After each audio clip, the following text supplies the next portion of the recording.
ਵਾਹਿਗੁਰੂ ਜੀ ਕਾ ਖਾਲਸਾ ਵਾਹਿਗੁਰੂ ਜੀ ਕੀ ਫਤਿਹ। ਆਓ ਗੁਰੂ ਪਿਆਰੀ ਸਾਧ ਸੰਗਤ ਜੀਓ, ਸੰਗਤ ਰੂਪ ਦੇ ਵਿੱਚ ਜੁੜ ਕੇ ਸਤਿਗੁਰਾਂ ਦੀ ਬਾਣੀ ਦੀ ਵਿਚਾਰ ਕਰੀਏ, ਸਤਿਗੁਰਾਂ ਦੇ ਉਪਦੇਸ਼ ਨੂੰ ਸਮਝੀਏ, ਮੰਨੀਏ, ਕਮਾਉਣ ਦੀ ਕੋਸ਼ਿਸ਼ ਕਰੀਏ। ਆਪਾਂ ਵਿਚਾਰ ਰਹੇ ਹਾਂ ਰਾਮਕਲੀ ਰਾਗ ਦੇ ਵਿੱਚ ਭਗਤ ਨਾਮਦੇਵ ਜੀ ਦੀ ਬਾਣੀ। ਭਗਤ ਬਾਬਾ ਨਾਮਦੇਵ ਜੀ ਦੀ ਬਾਣੀ ਆਪਾਂ ਵਿਚਾਰ ਸ਼ੁਰੂ ਕੀਤੀ ਸੀ ਕੱਲ।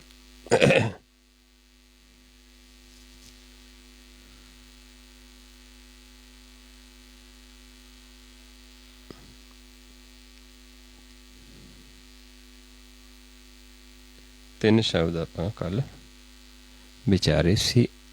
ਆਓ ਉਸ ਤੋਂ ਅੱਗੇ ਵਿਚਾਰ ਸ਼ੁਰੂ ਕਰਦੇ ਹਾਂ। ਰਾਮਕਲੀ ਕਰ ਦੂਜਾ।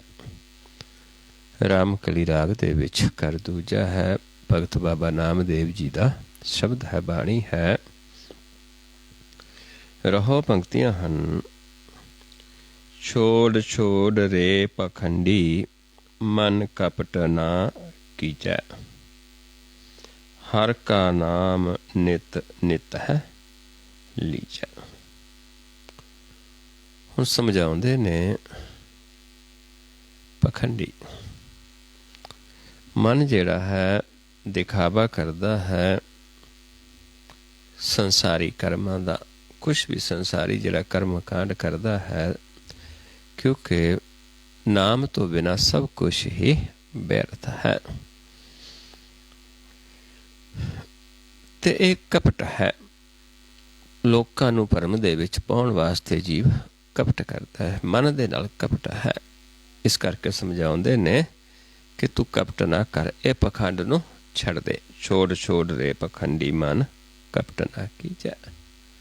ਕਪਟ ਨਾ ਕਰ, ਕਹਿੰਦੇ ਹਰ ਕਾ ਨਾਮ ਨਿਤ ਨਿਤ ਹੈ ਲੀਜੈ। ਹਰੀ ਦੇ ਨਾਮ ਨੂੰ ਨਿਤ ਹੀ ਪ੍ਰਾਪਤ ਕਰੋ। ਉਸ ਮਾਲਕ ਤੋਂ ਨਾਮ ਨੂੰ ਪ੍ਰਾਪਤ ਕਰੋ, ਕਿਉਂਕਿ ਨਾਮ ਹੀ ਕਲਯੁਗ ਦੇ ਵਿੱਚ ਨਾਮ ਦੀ ਹੀ ਵਡਿਆਈ ਹੈ। ਨਾਮ ਹਰ ਯੁੱਗ ਦੇ ਵਿੱਚ ਮਹੱਤਵ ਹੈ ਨਾਮ ਦਾ, ਕਿਉਂਕਿ ਨਾਮ ਹੀ ਸ੍ਰੇਸ਼ਟ ਹੈ।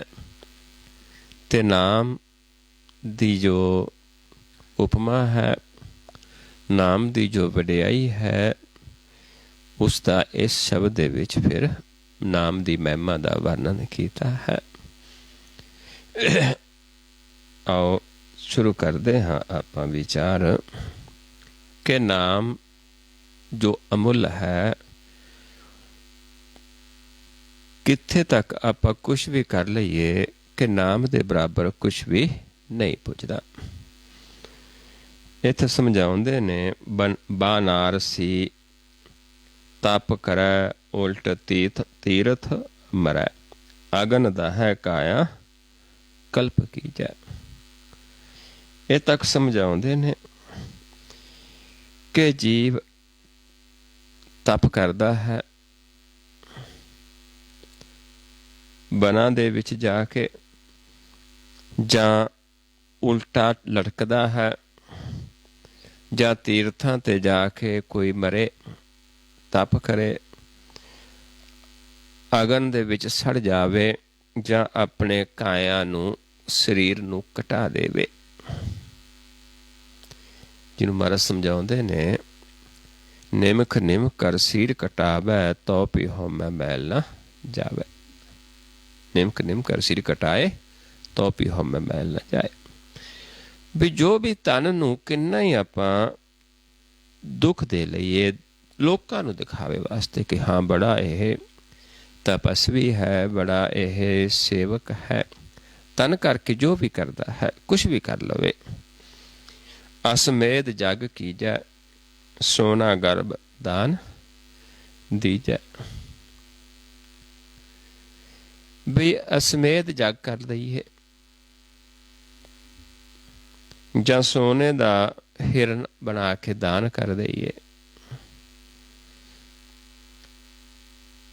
ਰਾਮ ਨਾਮ ਸਰ ਤਉ ਨਾ ਪੂਜੈ। ਇੰਨਾ ਕੁਛ ਕਰ ਲਈਏ ਪਰ ਰਾਮ ਨਾਮ ਦੇ ਬਰਾਬਰ ਨਹੀਂ ਪੁੱਜ ਸਕਦਾ, ਕਿਉਂਕਿ ਰਾਮ ਨਾਮ ਦੇ ਬਰਾਬਰ ਕੁਛ ਵੀ ਨਹੀਂ ਹੈ। ਜਿਵੇਂ ਆਪਾਂ ਸੁਖਮਨੀ ਸਾਹਿਬ ਦੀ ਬਾਣੀ 'ਚ ਵੀ ਪੜ੍ਹਦੇ ਹਾਂ ਕਿ ਨਾਮ ਬਹੁਤ ਕੁਛ ਦੇਖਿਆ ਹੈ, ਬਹੁਤ ਸ਼ਾਸਤਰ ਬਹੁਤ ਸਿਮਰਤੀ, ਪੇਖੇ ਸਰਬ ਢੰਡੋਲ, ਪੂਜਸ ਨਾਹੀ ਹਰ ਹਰੇ ਨਾਨਕ ਨਾਮ ਆਮੋਲ। ਜਾਪ ਤਾਪ ਗਿਆਨ ਸਭ ਧਿਆਨ, ਖਟ ਸ਼ਾਸਤਰ ਸਿਮਰਤ ਵਖਿਆਨ, ਜੋਗ ਅਭਿਆਸ ਕਰਮ ਧਰਮ ਕਿਰਿਆ, ਸਗਲ ਤਿਆਗ ਬਨ ਮਦੇ ਫਿਰਿਆ। ਅਨੇਕ ਪ੍ਰਕਾਰ ਕੀਏ ਬਹੁ ਜਤਨਾ, ਪੁੰਨ ਦਾਨ ਹੋਮੇ ਬਹੁ ਰਤਨਾ, ਸਿਰ ਕਟਾਏ ਹੋਮੇ ਕਰ ਰਾਤੀ, ਵਰਤ ਨੇਮ ਕਰੇ ਬਹੁ ਪਾਤੀ, ਨਹੀਂ ਤੁਲ ਰਾਮ ਨਾਮ ਵਿਚਾਰ। ਨਾਨਕ ਗੁਰਮੁਖ ਨਾਮ ਜਪੀਐ ਇੱਕ ਵਾਰ। ਫਿਰ ਨਾਮ ਇੱਕ ਵਾਰ ਹੀ ਅਸੀਂ ਗੁਰਮੁਖ ਤੋਂ ਲੈ ਕੇ ਫਿਰ ਨਾਮ ਨੂੰ ਪ੍ਰਾਪਤ ਕਰੀਏ। ਉਸ ਮਾਲਕ ਤੋਂ, ਗੁਰਮੁਖ ਤੋਂ ਸਿੱਖਣਾ ਹੈ, ਗਿਆਨ ਲੈਣਾ ਹੈ, ਫਿਰ ਨਾਮ ਨੂੰ ਨਿਤ ਹੀ ਉਸ ਮਾਲਕ ਤੋਂ ਪ੍ਰਾਪਤ ਕਰਨਾ ਹੈ, ਕਿਉਂਕਿ ਨਾਮ ਦੇ ਬਰਾਬਰ ਕੁਛ ਵੀ ਨਹੀਂ ਹੈ।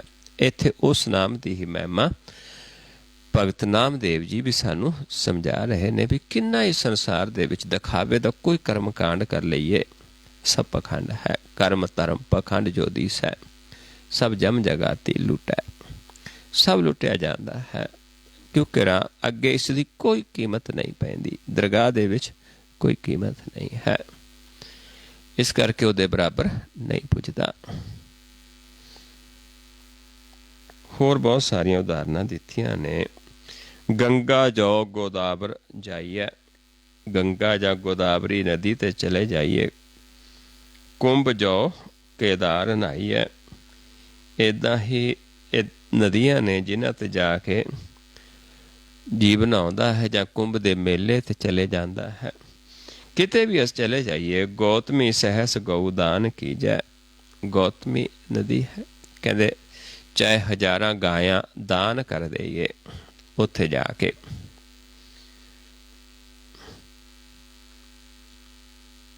ਕੋਟ ਜੋ ਤੀਰਥ ਕਰੈ, ਇੱਕ ਨਹੀਂ ਕਰੋੜਾਂ ਤੀਰਥ ਕਰ ਲਈਏ। ਤਨ ਜੋ ਹਿਵਾਲਾ ਗਾਰੈ, ਜਾਂ ਪਹਾੜਾਂ 'ਚ ਜਾ ਕੇ ਠੰਡ ਦੇ ਵਿੱਚ ਤਨ ਨੂੰ ਗਾਲ ਦਈਏ।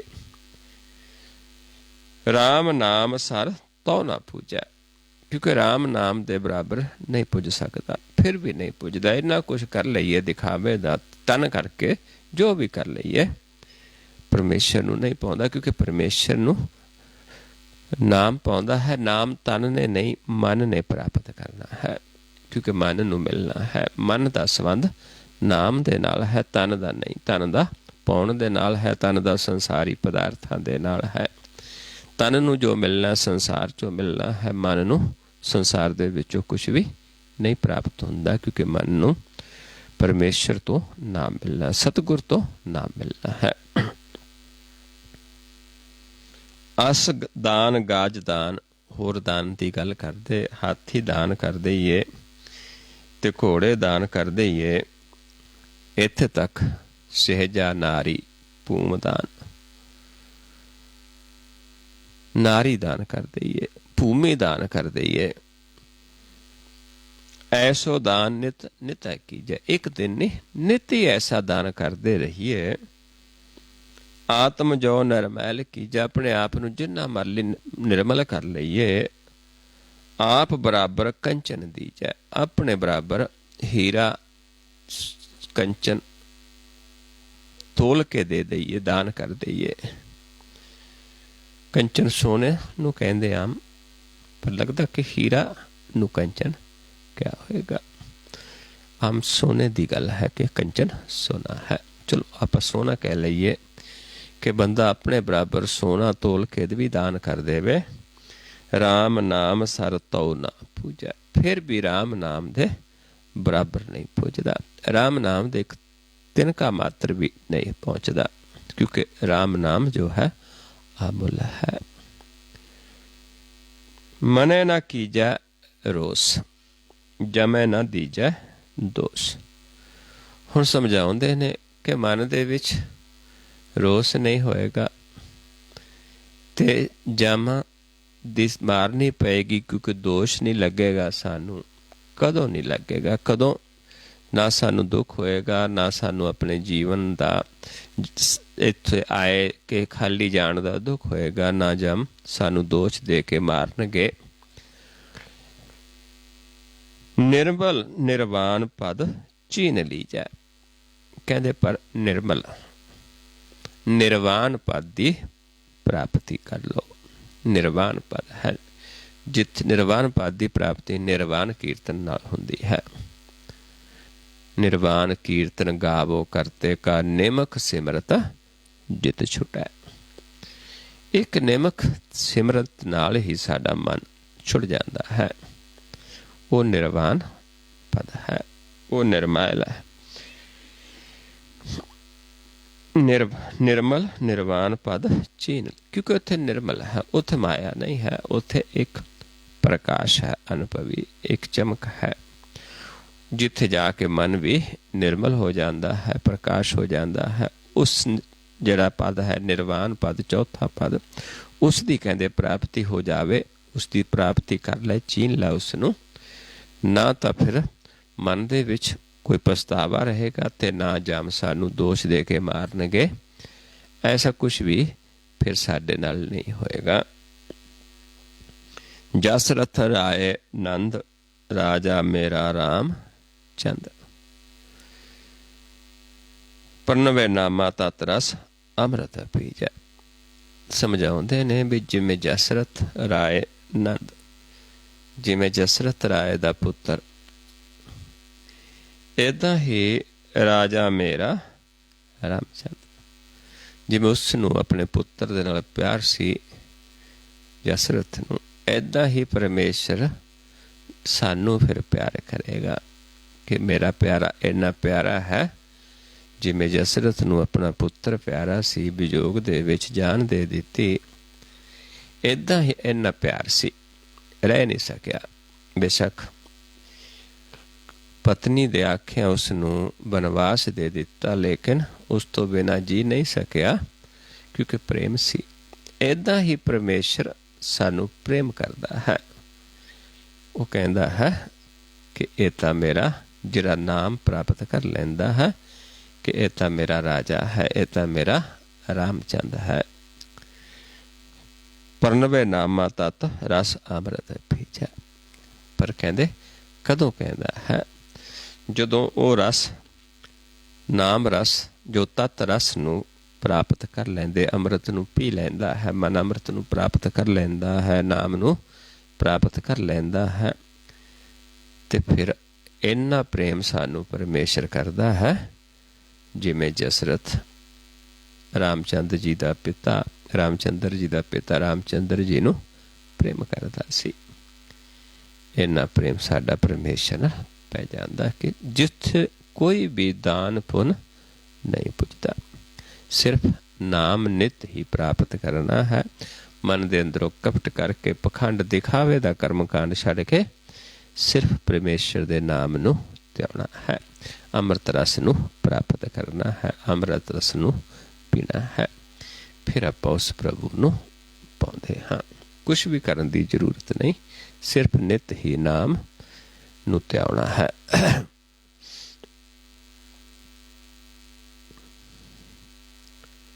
आओ रामकली बाणी रविदास जी की। अगे रामकली राग दे विच भगत बाबा रविदास जी की बाणी है। एक ओंकार सतगुर प्रसाद। सतगुर की कृपा सदका एक ओंकार वाहिगुरु निरंकार हरि अल्लाह गॉड, जिसके अनेका नाम ने, उसका ज्ञान सतगुर की कृपा सदका ही प्राप्त हुंदा। उसकी वडियाई भी सतगुर की कृपा सदका ही हुंदी है। आओ रहो पंक्तियां ने शब्दियां। देव संसय गांठ ना छूटै, काम क्रोध माया मद मत्सर इन पंचो मिल लूटे। हुण समझाउंदे ने कि मन जिहड़ा है अपनी मत अनुसार कित्थे तक जा सकता है। देवलोक तक। देवलोक तो अगे जिहड़ा है सानू वो गंढ जिहड़े बंधन ने वो नहीं टुटदे बंधन, क्योंकि देवलोक तक बंधन ने, भरम है, भरम दा बंधन है। जिन्हों महाराज समझाउंदे ने कि कित्थे तक संसार दे विच जीव भरम दे विच हन। भरम है सुर नर देवी देवा, भरम है ब्रह्मादिक देवा, भरम है सिद्ध साधक ब्रह्मादिक देवा। ब्रह्मादिक देवते भी भरम दे विच हन, सिद्ध साधक भी भरम दे विच ने, सुर नर देव सब भरम दे विच ने। भरम परम मानुख डहकाए, मनुख भी भरम दे विच उलझा है, फसिया है। महादूतर बेखम ए माए, गुरमुख परम पै मोह मिटाया, नानक तै परम सुख पाया। सिर्फ गुरमुख है जिन्हें परम पो पै ते मोह नूं मिटा लिया है, परम सुख की प्राप्ति करता है। इस करके देव तो अगे, देवलोक तो अगे नहीं, देवलोक तक जीव जा सकता है अपनी मत अनुसार, तो उस तो अगे नहीं जा सकता। इस करके समझाते ने देव संशय गांठ ना छुटे, इत्थे तक भरम है, संशय है, इस तो अगे नहीं जा सकते, नहीं एक बंधन नहीं टुटते। तो इत्थे की है, जब तक देवलोक तक की है, काम क्रोध माया मद मत्सर। देवलोक तक माया है, क्रोध है, काम है। जो आप जे किते पढ़ के देखांगे वेदां नूं तो उस दे विच सानूं पता चलदा है कि देवते किवें लड़दे सी, हंकार दे विच सी, आपस दे विच ही देवते लड़दे। तो इस करके समझाया है कि इत्थे पंज जने ही जिहड़े काम है, क्रोध है, माया, ये मद मत्सर ने, ये पंज ही मिल के सानू लोभ मोह हंकार, ये पंज ही मिल के लुटते ने, क्योंकि इत्थों अगे असीं आप नहीं चल सकते। ये रहो पंक्तियां ने। हुण अगे ये शब्द विच समझाउंदे ने कि कदों तक नहीं छुट सकते। पढ़िया गुणिया नाम सब सुनिया, कहंदे पढ़ लईए, विचार लईए वेदां शस्त्रां नूं जो भी है, क्योंकि उदों वेद ही सी। नाम सब सुनिए, नाम जिहड़े सारे नाम ने, जिहड़े अखरी नाम ने, उन्हां नूं सुन लईए। अनभव भव ना दरसै, पर वो अनुभवी परमेश्वर जिस दे नाल प्रेम पैना करना है, उहदे दर्शन नहीं हो सकते, उहदे दर्शन नहीं होंदे। लोहा कंचन हिरन होए कैसे, जो पार से न परसै। तो समझाउंदे ने, कहंदे जिवें लोहा है, जिन्नी देर पारस नाल छूंदा नहीं, कंचन नहीं बन सकता। जिन्नी देर छूंदा नहीं, लोहा जिहड़ा कंचन नहीं बन सकता, क्योंकि जो कहावत है कि लोहा जे पारस नाल छू जावे कंचन बन जाता है। पर इत्थे लोहा मन नूं कहा है, पारस सतगुर नूं कहा है, ते फिर मन ने सतगुर दे नाल छू के फिर इसने कंचन बन जाना है। भाव जिहड़ा मन अस्थूल है, जदों उस परमेश सतगुर नाल छू जाता है, प्रकाश रूप हो जाता है। उदाहरण वो दिती है, गल किसदी है? मन दी। कि मन कदों दर्शन नहीं कर, कदों तक दर्शन नहीं कर सकता, जब तक अपने आप नूं नहीं जान सकता, ते आप उस सतगुर दे नाल छू नहीं सकता। पढ़न गुण दे नाल ना, सिर्फ अखरी नाम द्वारा मन का सानू ज्ञान नहीं होंदा। इस करके मन नूं प्रभु दी दर्शन नहीं होंदे, पहचान नहीं होंदी, क्योंकि मन मैला है, लोहा हौमे दे विच होण करके अस्थूल है। हर मंदिर में मन लोहट है, मोया दूजे पाए, क्योंकि दूजे नाल मोह पा लिया इसने। इस करके जब तक छूंदा नहीं पारस दे नाल, भाव सतगुर नाल छूंदा नहीं, ये प्रकाश रूप नहीं हो सकता। जिवें लोहा जिन्नी देर पारस नाल छूंदा नहीं, कंचन नहीं बन सकता, छुट नहीं सकता, इस माया तो छुट नहीं सकता, अस्थूल तो प्रकाश रूप नहीं हो सकता। हम बड कब कुलीन हम पंडित हम जोगी सन्यासी। क्योंकि असी ज्ञान भी नहीं लै सकते। क्यों नहीं लै सकते? क्योंकि सानू हंकार हो जाता है जीव नू। कोई कहता है मैं बड़ा कवि हाँ, मैं बड़ा पवित्र हाँ, मैं पंडित हाँ, विद्वान हाँ, मैं जोगी हाँ, सन्यासी हाँ। सिर्फ तन करके होण करके, क्योंकि तन करके कोई भी कुछ नहीं हो सकता। 9 दरां तो अगे जाके 9 दरां ते देवलोक तक ने, इस तो अगे छुट नहीं सकता। 9 दरां तो अगे 10वें द्वार दे विच प्रवेश नहीं कर सकता। ज्ञान नहीं लएगा क्योंकि हंकार हुंदा है, हौमे हुंदी है कि मैं तो बहुत बड़ा कवि हाँ, कवितावां लिखदा हाँ, कवितावां गाउंदा हाँ, मैं बड़ा पवित्र हाँ, मैं बड़ा विद्वान हाँ, मैं तो जोगी हाँ, मैं तो सन्यासी हाँ। ज्ञानी गुणी, मैं तो ज्ञानी हाँ, गुणवान हाँ। सूर हम दाते, मैं सूरमा हाँ, जां मैं तो दाता हाँ। ये सारे हौमे है। यह बुद्ध कब है ना नासी। यही बुद्ध कदे नाश नहीं हुंदा इस चीज़ का। जब तक ये नाश नहीं हुंदा ते प्राप्त नहीं कर सकते, अगे नहीं जा सकते, राम नू प्राप्त नहीं कर सकते, परमेश्वर दे अनभव दर्शन नहीं हो सकते।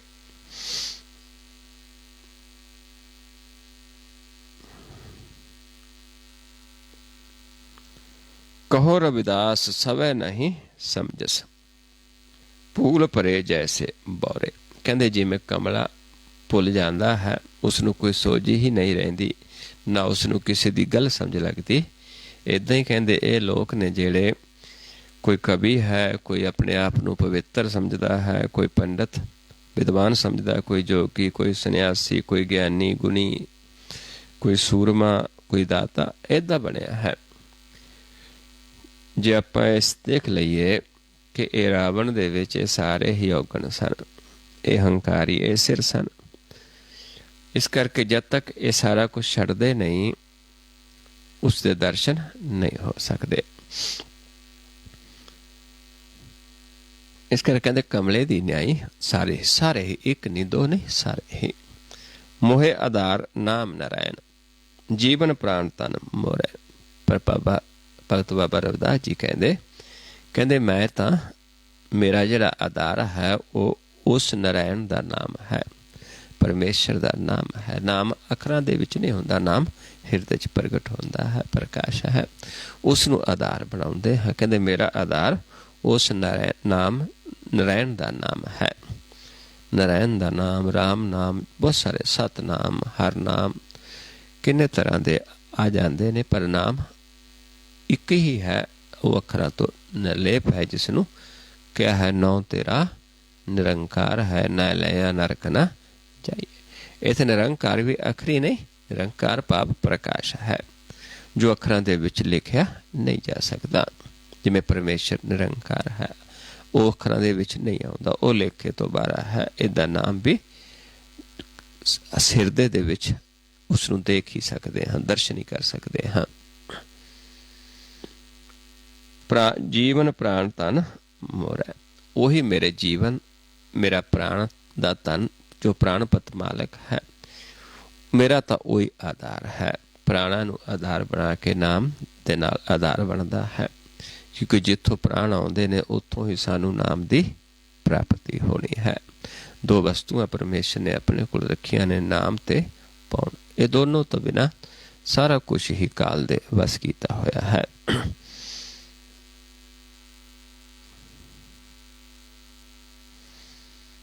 आओ राम कली बाणी बेणी जियो की, एक ओंकार सतगुर प्रसाद। अगला जिहड़ा शब्द है भगत बाबा बेणी जी दा शब्द है। रामकली राग दे विच एक ओंकार सतगुर प्रसाद। सतगुर दी कृपा सदका एक परमेश्वर निरंकार वाहिगुरू अल्लाह गौड़ जो सारा एक ही है, उसकी सिफ सलाह, उसका ज्ञान। रहो पंक्तियां ने शब्द दियां। संतो तहां निरंजन राम है, गुरगम चीना बिरला कोय तहां निरंजन रमैया होए। समझाउंदे ने कहंदे गुर दे ज्ञान लै के कोई बिरला ही उसनूं प्राप्त करदा है जिथे वो रमैया निरंजन है, नाम है, राम है जिहड़ा रमैया रमया होया है, उदा वो माया तो रहता है। संतो तहां निरंजन राम है, उत्थे ना निरंजन राम बसदा है। पर गुर दे ज्ञान द्वारा बिरला ही उसनूं प्राप्त करदा है, उत्थे रमैये दा वासा है। ये किहड़ा स्थान है? उस स्थान दे बारे हुण दसदे ने। ईड़ा पिंगला और सुखमना तीन बस है एक ठाई। ਤਿੰਨ ਆਪਣੇ ਜਿਹੜੀਆਂ ਨਾੜਾਂ ਨੇ, ਨਾੜੀਆਂ ਜਿਸੀਆਂ ਮੇਨ ਨੇ, ਜਿੱਥੋਂ ਆਪਣਾ ਸਰੀਰ ਦੀ ਕਿਰਿਆ ਚੱਲਦੀ ਹੈ, ਆਪਣਾ ਸਰੀਰ ਦੀ ਹੋਂਦ ਹੈ, ਜਿਸ ਕਰਕੇ ਆਪਣਾ ਸਰੀਰ ਆਪਾਂ ਬੋਲਦੇ ਹਾਂ, ਦੇਖਦੇ ਹਾਂ, ਸੁਣਦੇ ਹਾਂ, ਦੌੜਦੇ ਹਾਂ, ਸਭ ਕੁਛ ਇਹਦਾ ਮੇਨ ਕਿੱਥੋਂ ਹੈ ਕਨੈਕਸ਼ਨ?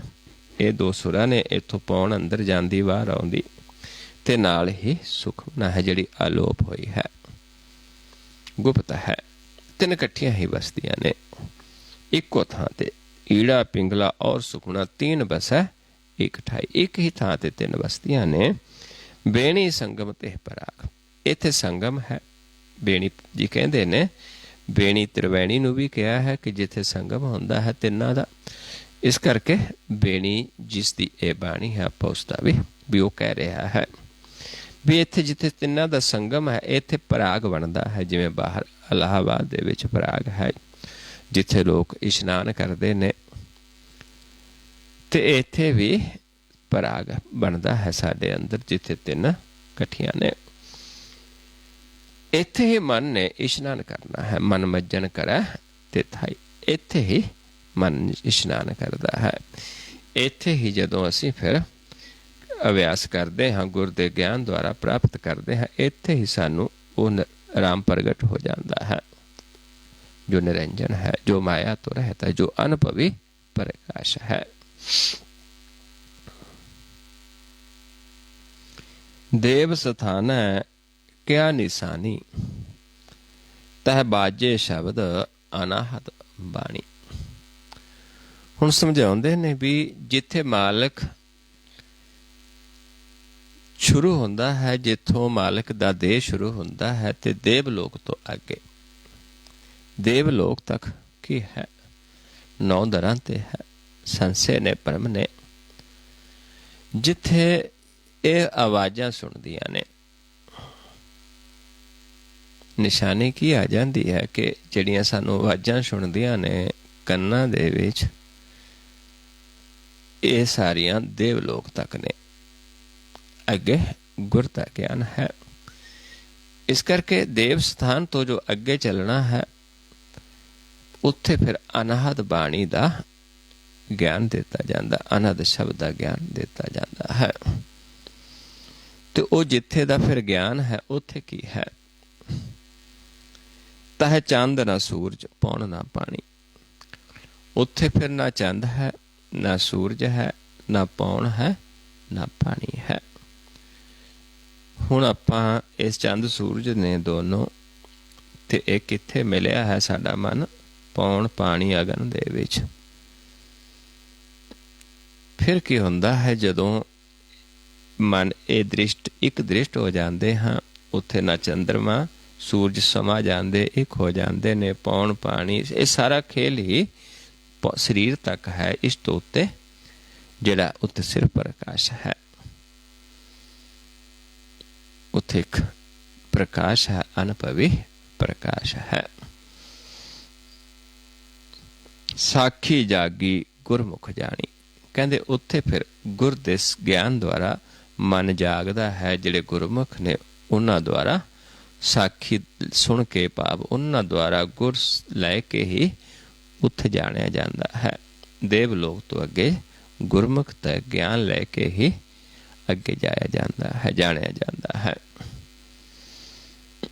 उपजै ज्ञान दुरमत चीजा, ਕਹਿੰਦੇ ਜਦੋਂ ਗੁਰਮੁਖਾਂ ਤੋਂ ਗਿਆਨ ਲੈਂਦੇ ਹਾਂ, ਗਿਆਨ ਪ੍ਰਗਟ ਹੋ ਜਾਂਦਾ ਸਾਡੇ ਹਿਰਦੇ ਦੇ ਵਿੱਚ। ਜਿਹੜੀ ਦੁਰਮਤ ਸੀ ਉਹ ਖਤਮ ਹੋ ਜਾਂਦੀ, ਉਹ ਛਿਜਦੀ ਹੈ ਤੇ ਗਿਆਨ ਮਨ ਵਿੱਚ ਵਸਦਾ ਹੈ। ਅੰਮ੍ਰਿਤ ਰਸ ਗਗਨੰਤਰ ਪੀਜੈ। ਫਿਰ ਮਨ ਕਿੱਥੇ ਹੈ? ਗਗਨੰਤਰ, ਗਗਨ ਦੇ ਵਿੱਚ, ਗਗਨ ਮੰਡਲ ਦੇ ਵਿੱਚ। ਉੱਥੇ ਫਿਰ ਸਾਡਾ ਮਨ ਉਸ ਰਸ ਦੇ ਵਿੱਚ ਭਿੱਜਦਾ ਹੈ।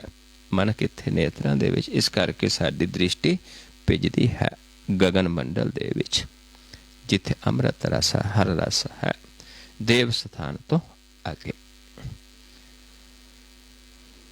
ਇਸ ਕਲਾ ਜੋ ਜਾਣੈ ਭਇਓ, ਭੇਟੈ ਤਾਸ ਪਰਮ ਗੁਰਦੇਵ। ਕਹਿੰਦੇ ਜਿਹੜਾ ਇਸ ਕਲਾ ਨੂੰ ਜਾਣਦਾ ਹੈ, ਇਹ ਭੇਦ ਨੂੰ ਜਾਣਦਾ ਹੈ, ਉਹੀ ਫਿਰ ਸਾਨੂੰ ਉਹ ਪਰਮ ਜਿਹੜਾ ਗੁਰ ਹੈ ਉਹ ਸਾਨੂੰ ਉਸ ਦੇ ਨਾਲ ਮਿਲਾ ਸਕਦਾ ਹੈ, ਜਿਹੜਾ ਇਸ ਕਲਾ ਨੂੰ ਜਾਣਦਾ ਹੈ, ਜਿਹਦੇ ਅੰਦਰ ਗਿਆਨ ਪ੍ਰਗਟ ਹੋ ਗਿਆ ਹੈ, ਜਿਹਦਾ ਮਨ ਗਗਨ ਮੰਡਲ ਦੇ ਵਿੱਚ ਉਸ ਅੰਮ੍ਰਿਤ ਰਸ, ਹਰ ਰਸ ਦੇ ਵਿੱਚ ਤ੍ਰਿਪਤ ਹੈ, ਭਿੱਜਿਆ ਹੈ।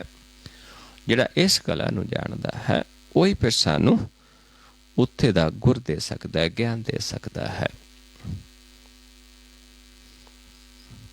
ਦਸਮ ਦੁਆਰਾ ਅਗਮ ਅਪਾਰਾ, ਪਰਮ ਪੁਰਖ ਕੀ ਕਾਟੀ।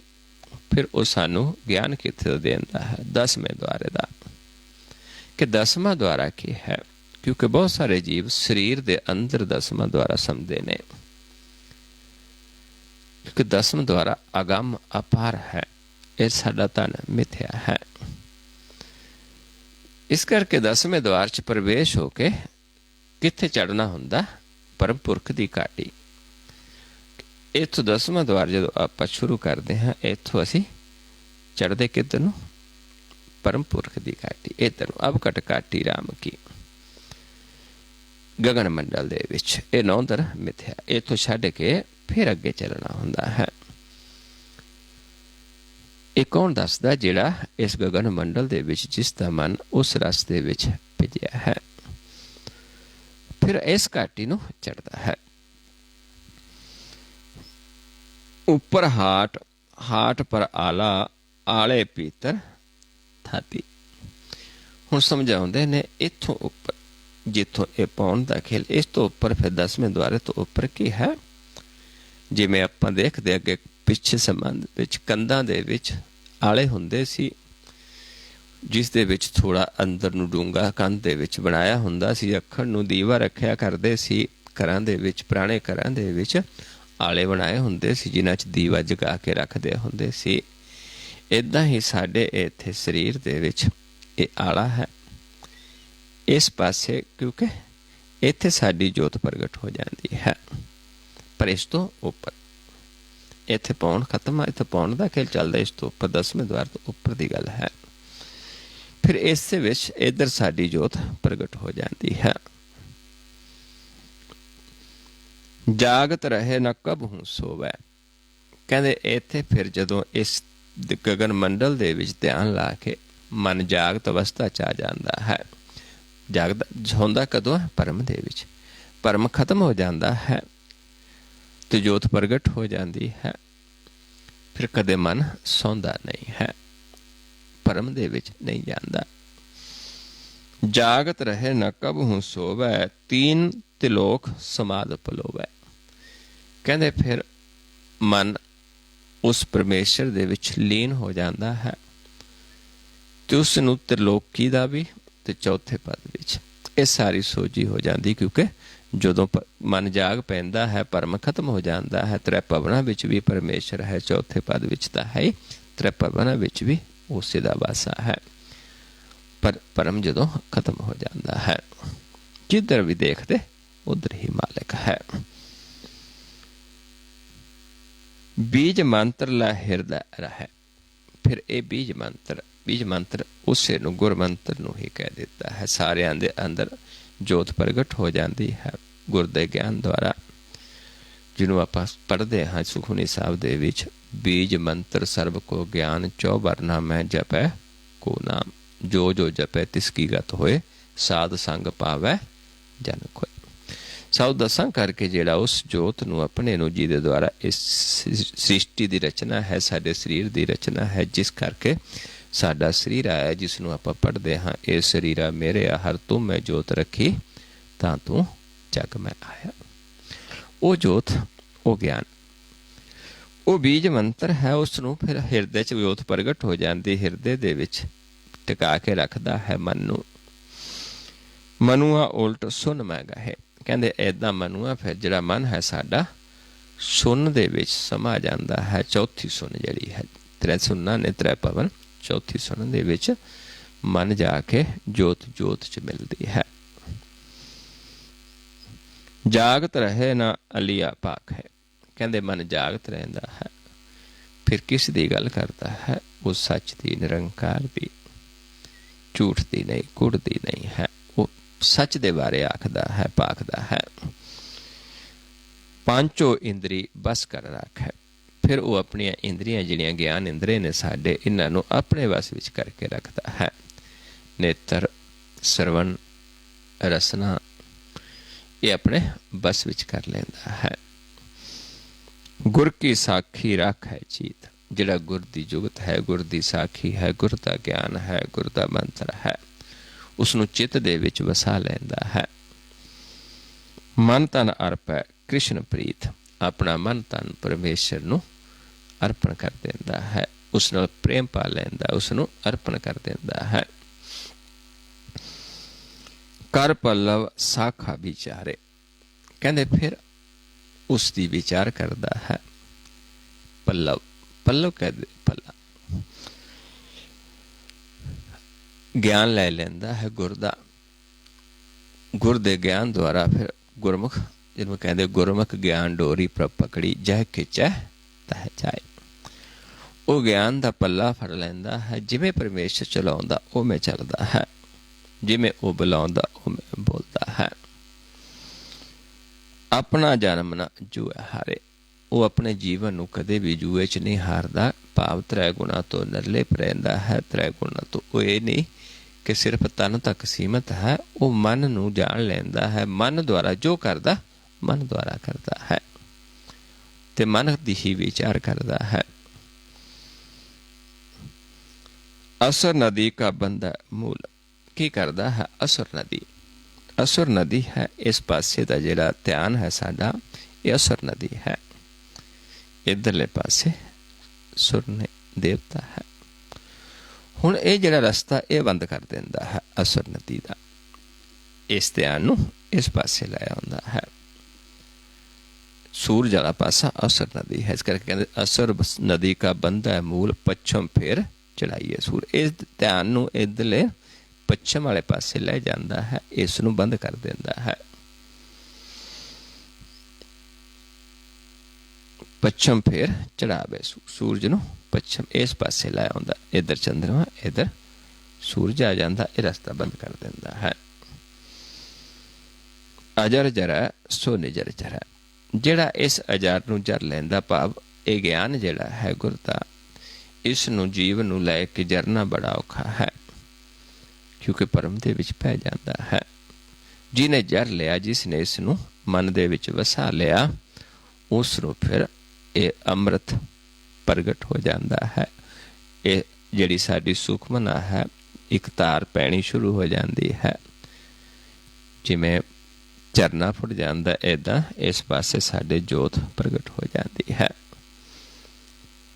ਜਗਨਨਾਥ ਸਿਉ ਗੋਸ਼ਟ ਕਰੇ, ਜਦੋਂ ਜੋਤ ਪ੍ਰਗਟ ਹੋ ਜਾਂਦੀ ਹੈ, ਮਨ ਨਿਰਮਲ ਹੋ ਜਾਂਦਾ ਹੈ। ਫਿਰ ਉਸ ਮਾਲਕ ਦੇ ਨਾਲ ਵਿਚਾਰ ਕਰਦਾ ਹੈ। ਮਨ ਕੋਈ ਬੋਲ ਕੇ ਨਹੀਂ ਹੁੰਦੀ, ਇੱਥੇ ਥਾਊਟ ਹੁੰਦੇ ਨੇ, ਫੁਰਨਾ ਹੁੰਦਾ ਹੈ, ਸੂਖਮ ਵਿਚਾਰ ਜਿਸ ਨੂੰ ਕਹਿ ਦਿੰਦੇ ਹਾਂ। ਅਸੀਂ ਕੁਛ ਗਿਆਨ ਪੁੱਛਦੇ ਹਾਂ, ਸਾਨੂੰ ਜਵਾਬ ਆਉਂਦਾ ਹੈ, ਜਿਸ ਨੂੰ ਫਿਰ ਜਿਹਨਾਂ ਭਗਤਾਂ ਨੇ ਜੋ ਗਿਆਨ ਆਇਆ ਆਪਣੀ ਆਪਣੀ ਬੋਲੀ ਦੇ ਵਿੱਚ ਬਿਆਨ ਕਰ ਦਿੱਤਾ ਹਰੇਕ ਨੇ, ਕਿਉਂਕਿ ਆਇਆ ਉਸ ਨੂੰ ਜਿਹੜਾ ਥਾਟ ਆਇਆ। ਪਰ ਜਿਸ ਗਿਆਨ ਜਦੋਂ ਆਪਾਂ ਦੇਖਾਂਗੇ ਗ੍ਰੰਥਾਂ ਨੂੰ ਪੜ੍ਹ ਕੇ, ਇੱਕੋ ਹੀ ਹੈ, ਪਰ ਭਾਸ਼ਾਵਾਂ ਵੱਖਰੀਆਂ ਵੱਖਰੀਆਂ ਨੇ, ਕਿਉਂਕਿ ਜਿਹੀ ਜੀ ਬੋਲੀ ਦਾ ਜੀਵ ਸੀ, ਜਿਹੀ ਜੀ ਉਸਦੀ ਬੋਲੀ ਸੀ, ਭਾਸ਼ਾ ਸੀ, ਉਹੀ ਜੀ ਵਿੱਚ ਉਸਨੇ ਉਸ ਨੂੰ ਬਿਆਨ ਕਰ ਦਿੱਤਾ। ਲੇਕਿਨ ਗੱਲ ਉਸ ਮਾਲਿਕ ਦੀ, ਜਿਵੇਂ ਆਪਾਂ ਪਹਿਲਾਂ ਹੀ ਪੜ੍ਹਦੇ ਹਾਂ, ਸਤਿਗੁਰ ਦੀ ਕਿਰਪਾ ਸਦਕਾ। चौमुख दीवा जोत द्वार। फिर समझाउंदे ने, कहंदे इदां ਜਿਹੜੇ ਜੀਵ ਇਸ ਨੂੰ ਮਨ 'ਚ ਵਸਾ ਲੈਂਦੇ, ਜਿਨ੍ਹਾਂ ਦੇ ਮਨ ਵਿੱਚ ਚੌ ਹੁੰਦਾ ਹੈ, ਉਹਨਾਂ ਦੇ ਫਿਰ ਜੋਤ ਪ੍ਰਗਟ ਹੋ ਜਾਂਦੀ ਹੈ। ਫਿਰ ਉਸ ਦੁਆਰ ਦੇ ਉੱਤੇ, ਪ੍ਰਭੂ ਦੇ ਦੁਆਰ ਦੇ ਉੱਤੇ ਜੋਤ ਪ੍ਰਗਟ ਹੋ ਜਾਂਦੀ ਹੈ। ਮੁਖ ਦੇ ਉੱਤੇ ਪ੍ਰਕਾਸ਼ ਹੋ ਜਾਂਦਾ ਹੈ, ਮਨ ਆਨੰਦ ਵਿੱਚ ਆ ਜਾਂਦਾ ਹੈ। ਪੱਲੂ ਅੰਤ ਮੂਲ ਵਿੱਚ ਕਹਾ। ਫਿਰ ਉਸ ਮਾਲਕ ਦੇ ਵਿੱਚ ਹੀ ਰਹਿੰਦਾ ਹੈ, ਉਸ ਦੇ ਲੜ ਲੱਗ ਜਾਂਦਾ ਹੈ, ਜੋਤ ਜੋਤ ਦੇ ਵਿੱਚ ਮਿਲ ਜਾਂਦੀ ਹੈ। ਤੇ ਫਿਰ ਸਾਡਾ ਉਸ ਜੀਵ ਸਾਡੇ ਤੇ ਮਾਲਕ ਦੇ ਵਿਚਾਲੇ ਇੱਕ ਵਿਚੋਲਾ ਬਣ ਜਾਂਦਾ ਹੈ। ਦੂਜਿਆਂ ਵਾਸਤੇ ਸਰਬ ਕਲਾ ਲੈ ਆਪੇ ਰਹੇ। ਕਹਿੰਦੇ ਫਿਰ ਉਸ ਮਾਲਕ 'ਚ ਸਮਾ ਜਾਂਦਾ, ਉਸ ਦੇ ਹੁਕਮ ਚੱਲਦਾ ਹੈ। ਫਿਰ ਆਪ ਹੀ ਪਰਮੇਸ਼ਰ ਉਸ ਤੋਂ ਆਪਣੇ ਗਿਆਨ ਵਰਤਾਉਂਦਾ ਹੈ, ਕਿਉਂਕਿ ਸਾਰੀਆਂ ਕਲਾ ਪਰਮੇਸ਼ਰ ਦੀਆਂ ਨੇ। ਫਿਰ ਆਪਣੇ ਜਨ ਦੁਆਰਾ ਉਹ ਗਿਆਨ ਕਰਵਾਉਂਦਾ ਹੈ। ਮਨ ਮਾਨਕ ਰਤਨਾ ਮੈਂ ਗਏ। ਕਹਿੰਦੇ ਮਨ ਮਾਨਕ ਹੋ ਜਾਂਦਾ ਹੈ। ਰਤਨ ਸ਼ਬਦ ਨੂੰ ਕਿਹਾ ਹੈ, ਉਸ ਦੇ ਵਿੱਚ ਫਿਰ ਉਸ ਖਜ਼ਾਨੇ ਨੂੰ ਵਰਤਦਾ ਹੈ। ਮਸਤਕ ਪਦਮ ਦੁਆਲੇ ਮਣੀ। ਮਸਤਕ ਦੇ ਉੱਤੇ ਫਿਰ ਮਾਲਕ ਪ੍ਰਗਟ ਹੋ ਜਾਂਦਾ ਹੈ। ਮਾਹੇ ਨਿਰੰਜਨ ਤ੍ਰਿਭਵਨ ਤਨੀ। ਫਿਰ ਉੱਥੇ ਜਿਹੜਾ ਤ੍ਰੈ ਭਵਨਾਂ ਦਾ ਮਾਲਕ ਪਰਮੇਸ਼ਰ ਹੈ, ਚੌਥੇ ਪਦ ਵਿੱਚ ਵਸਣ ਵਾਲਾ ਗੁਪਤ ਹੈ, ਪ੍ਰਗਟ ਹੋ ਜਾਂਦਾ ਹੈ। ਪੰਜ ਸ਼ਬਦ ਨਿਰਮਾਇਲ ਬਾਜੇ। ਫਿਰ ਉੱਥੇ ਜਾ ਕੇ ਇਹ ਪੰਜ ਸ਼ਬਦ ਜਿਹੜਾ ਗੁਰ ਦਾ ਗਿਆਨ ਹੈ, ਨਿਰਮਾਇਲ ਹੈ, ਜੋ ਸਿਰਫ ਧਿਆਨ ਮਾਰਗ ਹੀ ਹੈ। ਸਮਝਾਉਣਾ ਹੀ ਹੈ ਕਿ ਧਿਆਨ ਕਿਵੇਂ ਆਪਾਂ ਲਾਉਣਾ ਹੈ।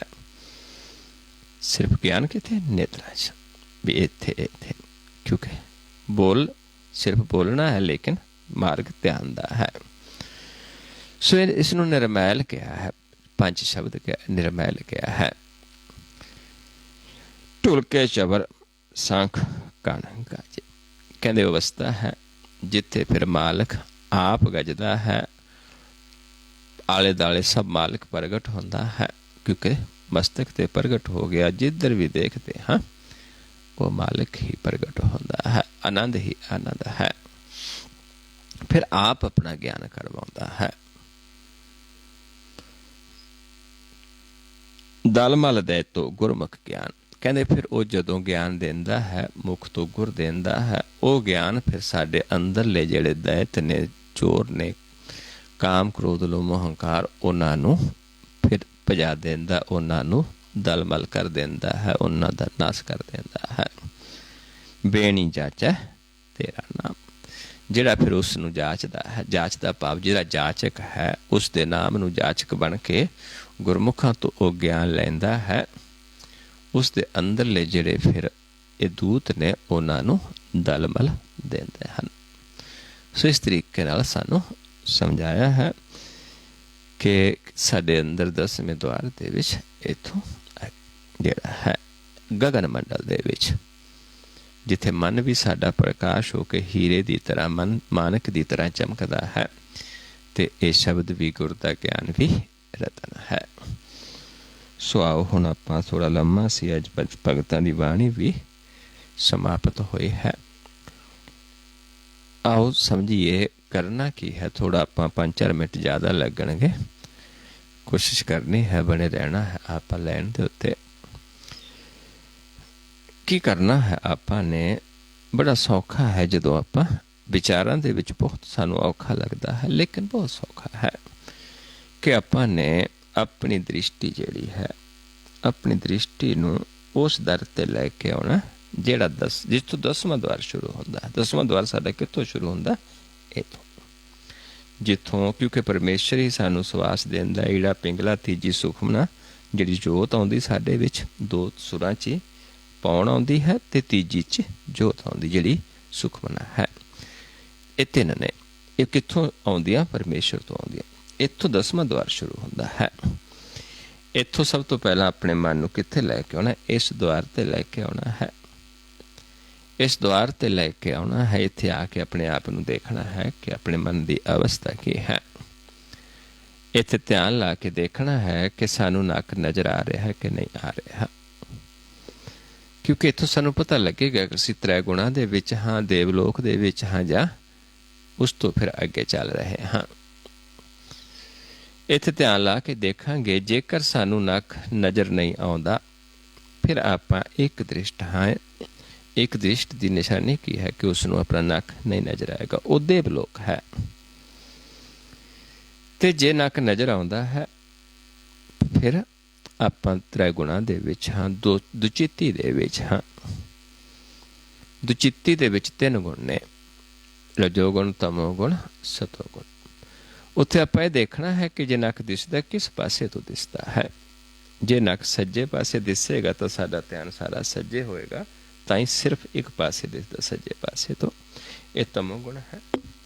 ਜੇ ਨੱਕ ਖੱਬੇ ਪਾਸੇ ਦਿਸਦਾ ਹੈ, ਇੱਥੇ ਖੱਬਾ ਪਾਸਾ, ਤੇ ਸਾਡਾ ਧਿਆਨ ਸਾਰਾ ਖੱਬੇ ਹੋਏਗਾ, ਤਾਂ ਹੀ ਸਾਨੂੰ ਖੱਬੇ ਪਾਸਿਓਂ ਦਿਸਦਾ ਹੈ, ਇਹ ਰਜੋ ਗੁਣ ਹੈ। ਜੇ ਨੱਕ ਦੋਨੋਂ ਪਾਸੇ ਦਿਸਦਾ ਇਹਦਾ ਮਤਲਬ ਸਾਡਾ ਧਿਆਨ ਵਿਚਾਲੇ, ਨਾ ਜ਼ਿਆਦਾ ਸੱਜੇ ਨਾ ਜ਼ਿਆਦਾ ਖੱਬੇ, ਇਹ ਸਤੋ ਗੁਣ ਹੈ। ਇੱਕ ਦ੍ਰਿਸ਼ਟ ਹੋਵਾਂਗੇ ਨੱਕ ਨਜ਼ਰ ਨਹੀਂ ਆਉਂਦਾ, ਇਹ ਦੇਵਲੋਕ ਹੈ। ਤੇ ਫਿਰ ਜਦੋਂ ਸਾਨੂੰ ਨੱਕ ਪ੍ਰਕਾਸ਼ ਹੋ ਜਾਂਦਾ ਹੈ, ਸਾਡੀ ਜੋਤ ਪ੍ਰਗਟ ਹੋ ਜਾਂਦੀ ਹੈ, ਕਿਹਨਾਂ ਦੀ ਹੁੰਦੀ ਹੈ? ਜਿਹੜੇ ਵਿਸ਼ਵਾਸ ਕਰ ਲੈਂਦੇ ਨੇ, ਜਿਹੜੇ ਜਰ ਲੈਂਦੇ ਨੇ। ਜੋ ਗਿਆਨ ਆਪਾਂ ਸਮਝਣਾ ਹੈ, ਜਿਨ੍ਹਾਂ ਨੇ ਉਸ ਗਿਆਨ ਨੂੰ, ਅਜਰ ਨੂੰ ਜਰ ਲਿਆ, ਉਸ ਦੀ ਫਿਰ ਜੋਤ ਪ੍ਰਗਟ ਹੋ ਜਾਂਦੀ। ਉਸ ਨੂੰ ਆਪਣੇ ਇਸ ਪਾਸੇ ਉੱਤੋਂ ਇੱਦਾਂ ਆਉਂਦਾ ਕਿ ਸਾਨੂੰ ਧਾਰ ਪੈ ਰਹੀ ਹੈ ਅੰਮ੍ਰਿਤ ਦੀ, ਬਹੁਤ ਨਿਰਮਲ ਸੂਖਮ ਨਾਲੀ ਪ੍ਰਗਟ ਹੋ ਜਾਂਦੀ ਹੈ, ਸਾਡੀ ਜੋਤ ਪ੍ਰਗਟ ਹੋ ਜਾਂਦੀ। ਸਾਨੂੰ ਇੱਦਾਂ ਲੱਗਦਾ ਕਿ ਉੱਤੋਂ ਇਹ ਜੋਤ ਆ ਰਹੀ ਹੈ। ਇਹ ਦ੍ਰਿਸ਼ਟੀ ਇੱਧਰਲੀ, ਇਹ ਅਸਰ ਨਦੀ ਹੈ, ਬੰਦ ਹੋ ਜਾਂਦੀ, ਇਹ ਸੂਰਜ ਇਸ ਪਾਸੇ ਆ ਜਾਂਦਾ ਹੈ, ਆਮੋ ਸਾਹਮਣੇ ਹੋ ਜਾਂਦੇ। ਸੂਰਜ ਦੀ ਰੋਸ਼ਨੀ ਚੰਦਰਮਾ 'ਤੇ ਪੈਂਦੀ ਹੈ, ਚੰਦਰਮਾ ਹੈ ਇੱਧਰ ਸੂਰਜ, ਤੇ ਫਿਰ ਜੋ ਵੀ ਇਸ ਦੇ ਵਿਚਾਲੇ ਆਏਗਾ ਉਹ ਸਭ ਸਾਨੂੰ ਪ੍ਰਕਾਸ਼ ਹੀ ਦਿਸੇਗਾ। ਸੋ ਇਸ ਤਰੀਕੇ ਦੇ ਨਾਲ ਹੈ ਸਾਰਾ ਇਹ। ਸੋ ਆਓ ਕਰਨਾ ਕੀ ਹੈ ਉਹ ਮੇਰੇ ਵੱਲ ਸਮਝ ਲਓ, ਕਿਵੇਂ ਕਰਨਾ ਹੈ ਉਹ ਦੇਖ ਲਓ, ਕਿਉਂਕਿ ਕਰਨ ਤੋਂ ਬਾਅਦ ਹੀ ਸਾਨੂੰ ਪਤਾ ਲੱਗੇਗਾ। ਇਹ ਜੋ ਆਪਾਂ ਵਿਚਾਰ ਕਰਦੇ, ਇਸ ਨੂੰ ਬਹੁਤਾ ਗੱਲਾਂ ਦੇ ਵਿੱਚ ਨਹੀਂ ਸਮਝਿਆ ਜਾ ਸਕਦਾ, ਧਿਆਨ ਦੁਆਰਾ ਹੀ ਜਾਣਿਆ ਜਾਂਦਾ, ਕਿਉਂਕਿ ਜਾਣਨ ਦਾ ਵਿਸ਼ਾ ਹੈ। ਕਥਨ ਕਹਿਣ ਕੋ ਸੋਝੀ ਨਾਹੀਂ, ਜੋ ਪੇਖਾ ਤਿਸ ਬਣ ਆਵੇ, ਕਹਿਬੇ ਕੋ ਸੋਭਾ ਨਹੀਂ, ਦੇਖਾ ਹੀ ਪ੍ਰਵਾਨ। ਸੋ ਕੀ ਕਰਨਾ ਹੈ ਉਹ ਮੇਰੇ ਵੱਲ ਦੇਖ ਲਵੋ ਪਹਿਲਾਂ, ਫਿਰ ਆਪਾਂ ਕਰਾਂਗੇ। ਪਹਿਲਾਂ ਆਪਣੀ ਦ੍ਰਿਸ਼ਟੀ ਇਸ ਪੁਆਇੰਟ 'ਤੇ ਇੱਥੇ ਧਿਆਨ ਲਾਵਾਂਗੇ। ਇੱਥੇ ਧਿਆਨ ਲਾ ਕੇ ਦੇਖਾਂਗੇ ਕਿ ਨੱਕ ਨਜ਼ਰ ਆਉਂਦਾ ਕਿ ਨਹੀਂ ਆਉਂਦਾ। ਜੇ ਆਉਂਦਾ ਤਾਂ ਕਿਸ ਪਾਸੇ ਤੋਂ ਆਉਂਦਾ, ਸੱਜੇ ਖੱਬੇ ਜਾਂ ਦੋਨੋਂ ਪਾਸੇ ਤੋਂ। ਇੱਥੋਂ ਫਿਰ ਮੈਂ ਆਪ ਜੀ ਨੂੰ ਆਵਾਜ਼ ਦੇਵਾਂਗਾ ਕਿ ਧਿਆਨ ਸਾਹਮਣੇ ਲੈ ਕੇ ਆਓ। ਇੱਥੋਂ ਆਪਾਂ ਸਾਹਮਣੇ ਦੇਖਣਾ ਹੈ। ਇਹ ਜਿਹੜਾ ਗਿਆਨ ਹੈ ਇਸੇ ਨੂੰ 5 ਸ਼ਬਦ ਕਹਿ ਦਿੱਤਾ ਹੈ, ਕਿਉਂਕਿ ਨਿਰਮੈਲ ਹੈ, ਧਿਆਨ ਦਾ ਹੈ, ਧਿਆਨ ਲਾਉਣਾ ਹੈ ਆਪਾਂ ਨੇ। ਮੈਂ ਸਿਰਫ ਤੁਹਾਨੂੰ ਦੱਸਦਾ ਹੀ ਹਾਂ ਕਿ ਧਿਆਨ ਇੱਥੇ, ਤੁਸੀਂ ਬੋਲਦੇ ਨਹੀਂ ਧਿਆਨ ਕਿੱਥੇ ਕਿੱਥੇ ਲਾਉਣਾ। ਸਭ ਤੋਂ ਪਹਿਲਾਂ ਮੈਂ ਕਹਾਂਗਾ ਸਾਹਮਣੇ ਲਾਇਓ ਧਿਆਨ, ਇੱਥੋਂ ਸਾਹਮਣੇ ਦੇਖਾਂਗੇ। ਫਿਰ ਮੈਂ ਕਹਾਂਗਾ ਧਿਆਨ ਮਸਤਕ ਦੇ ਸਾਹਮਣੇ ਲੈ ਜਾਓ, ਫਿਰ ਆਪਾਂ ਪਲਕਾਂ ਉੱਤੇ ਚੁੱਕ ਦਾਂਗੇ। ਫਿਰ ਜਦੋਂ ਕਹਾਂਗਾ ਸਾਹਮਣੇ, ਫਿਰ ਸਾਹਮਣੇ ਦੇਖਣਾ ਹੈ। ਫਿਰ ਜਦੋਂ ਕਹਾਂਗਾ ਨੱਕ 'ਤੇ, ਫਿਰ ਆਪਣੇ ਨੱਕ 'ਤੇ ਧਿਆਨ ਲਾ ਕੇ ਦੇਖਣਾ ਹੈ। ਫਿਰ ਇਹ ਦੇਖਣਾ ਕੋਈ ਨਵਾਂ ਜੀਵ ਦੋ ਦ੍ਰਿਸ਼ਟੀ 'ਚ ਹੈ, ਉਸਨੇ ਵਾਪਸ ਆ ਕੇ ਇਹ ਦੇਖਣਾ ਹੈ ਕਿ ਉਸ ਨੂੰ ਨੱਕ ਦਿਸਣੋਂ ਹਟ ਗਿਆ, ਕਿਉਂਕਿ ਜੇ ਇੱਕ ਦ੍ਰਿਸ਼ਟ ਹੋ ਗਿਆ ਉਸ ਨੂੰ ਆਪਣਾ ਨੱਕ ਨਜ਼ਰ ਨਹੀਂ ਆਏਗਾ। ਜਿਹੜੇ ਜ਼ਿਆਦਾ ਵਿਸ਼ਵਾਸ ਕਰ ਲੈਂਦੇ ਉਹਨਾਂ ਨੂੰ ਉਸ ਸਮੇਂ ਇਸ ਪਾਸੇ ਜੋਤ ਵੀ ਪ੍ਰਗਟ ਹੋ ਜਾਂਦੀ ਹੈ, ਉਹਨਾਂ ਨੂੰ ਨਿਰਮਲ ਧਾਰ ਪੈਣੀ ਸ਼ੁਰੂ ਹੋ ਜਾਂਦੀ, ਉਹਨਾਂ ਨੂੰ ਆਪਣਾ ਨੱਕ ਟਰਾਂਸਪੇਰੈਂਟ ਦਿਸਣਾ ਸ਼ੁਰੂ ਹੋ ਜਾਂਦਾ ਹੈ। ਸੋ ਜਰਨ ਦਾ ਵਿਸ਼ਾ ਹੈ। ਆਓ ਕਰਕੇ ਦੇਖੀਏ, ਆਪਣੀ ਦ੍ਰਿਸ਼ਟੀ ਨੂੰ ਨੱਕ 'ਤੇ ਸਮ ਕਰੀਏ, ਪੈਰਾਂ ਦੇਖੀਏ ਕਿ ਨੱਕ ਨਜ਼ਰ ਆਉਂਦਾ ਕਿ ਨਹੀਂ ਆਉਂਦਾ। ਜੇ ਆਉਂਦਾ ਕਿਸ ਪਾਸੇ ਤੋਂ ਆਉਂਦਾ, ਸੱਜੇ ਖੱਬੇ ਜਾਂ ਦੋਨੋਂ ਪਾਸੇ ਤੋਂ। ਜੋ ਰੋਜ਼ ਕਰਨ ਵਾਲੇ ਉਹਨਾਂ ਦੇਖਣਾ ਹੁੰਦਾ ਹੈ ਕਿ ਸਾਡੀ ਜੋਤ ਨਿਰਮਲ ਹੈ, ਕੋਈ ਮੈਲ ਤਾਂ ਨਹੀਂ ਲੱਗੀ।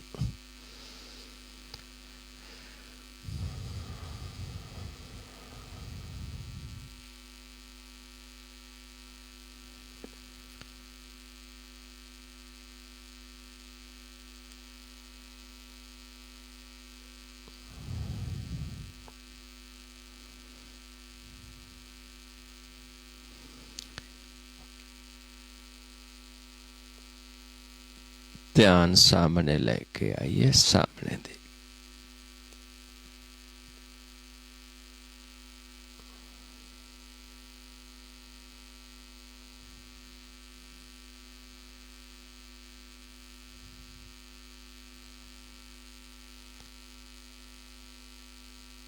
मस्तक दे सामने लै जो ध्यान, पलकां उत्ते चुक दो।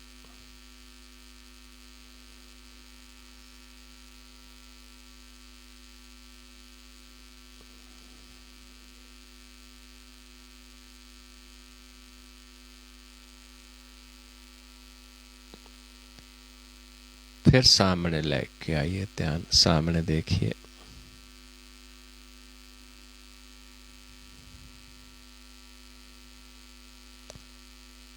फिर नक ते सम करके देखिए।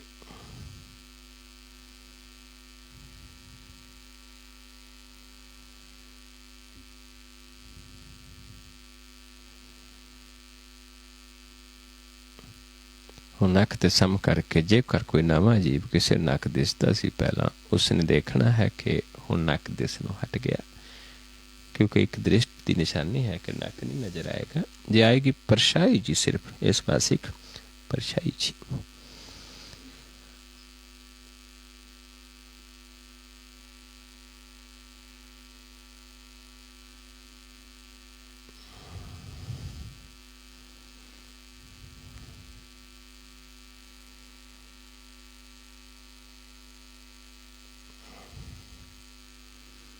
नीचे लै जाइए ध्यान, नीचे जो भी कपड़ा वगैरह विछया आप बैठे फर्श है, उस तो थोड़ा उपर आपां नूं इदां अनुभव होना शुरू हो जाएगा जिमें एक प्रकाश की हलचल हो रही है, जिमें पानी दियां तरंगां लहरां हुंदियां, इदां दी प्रकाश की हलचल सानूं अनुभव होनी शुरू हो जाती है। एक झिलमिल अनुभव होनी शुरू होती है, जिसनूं आपां देखी जाना है। बहुत निर्मल हुंदा।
फिर दृष्टि नक ते सम करके देखिए अपने आप नूं।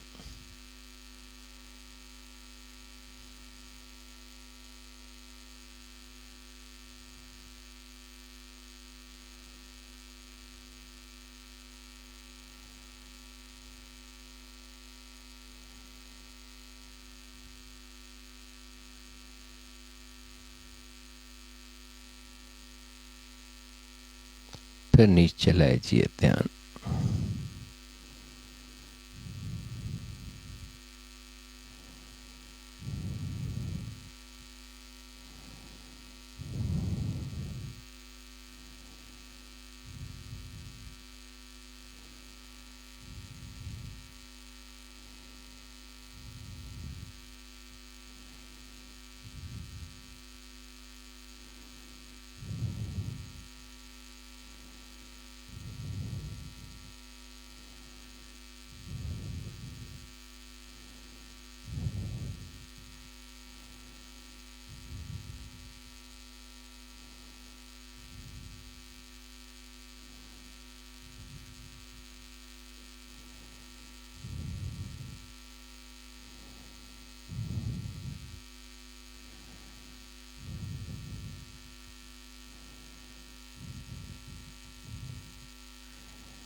फिर दृष्टि सम करके अपने आप ਨੂੰ देखिए, नक ते सम करके फिर देखिए अपने आप।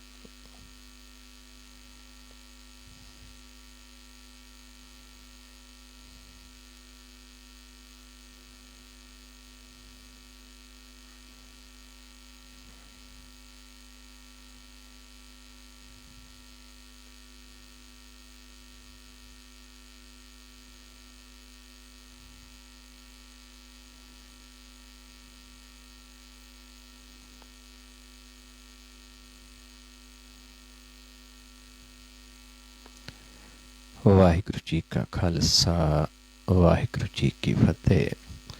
सो गुरमुख प्यारिओ, 2 पॉइंट आप दृढ़ करने ने विश्वास के नाल। एक ए पॉइंट, एक नीचे, फिर इस पॉइंट, फिर नीचे। इदा करन दे नाल सानू स्पष्ट हो जाएगा कि साडा ये रस्ता जिहड़ा है बिल्कुल बंद हो जाएगा। सानू इदा अनुभव होएगा कि सानू सिर्फ इस रस्ते ही दिस रहा, वो भी इत्थे, क्योंकि इत्थे नूं चलांगे आपां खब्बा भी छड्ड दांगे, सज्जा भी छड्ड दांगे। सज्जा ध्यान थोड़ा ज़्यादा इस पासे आएगा, खब्बा थोड़ा आएगा। इत्थे नूं आपां अपनी जोत नूं देख के, इस रस नूं देख हिरदे च प्रवेश करांगे ते फिर सानू उस नाम प्रगट हो जाएगा ते फिर आत्मा ते उस तो अगे फिर परमात्मा, नाम ब्रह्म पर ब्रह्म। सो इस तरीके दे नाल ज्यों ज्यों आपां करदे जावांगे, बस इन्ना है कि जिहड़ा ये जुगत है, जिहड़ा ये आपां समझिया है, इसनूं सुन के मनना बड़ा औखा है, क्योंकि अजर है कि इदा किवें हो सकता है। जिन्हां ने इसनूं मन लिया ते उन्हां नूं प्रगट हो जाता है। सो आओ इन्नी विचार करते हाँ, बहुत सारिया भुलां हो जांदियां हन। आप संगत सतगुरु जी बख्शण जोग हो, बख्श लेना जी। वाहिगुरु जी का खालसा, वाहिगुरु जी की फतेह।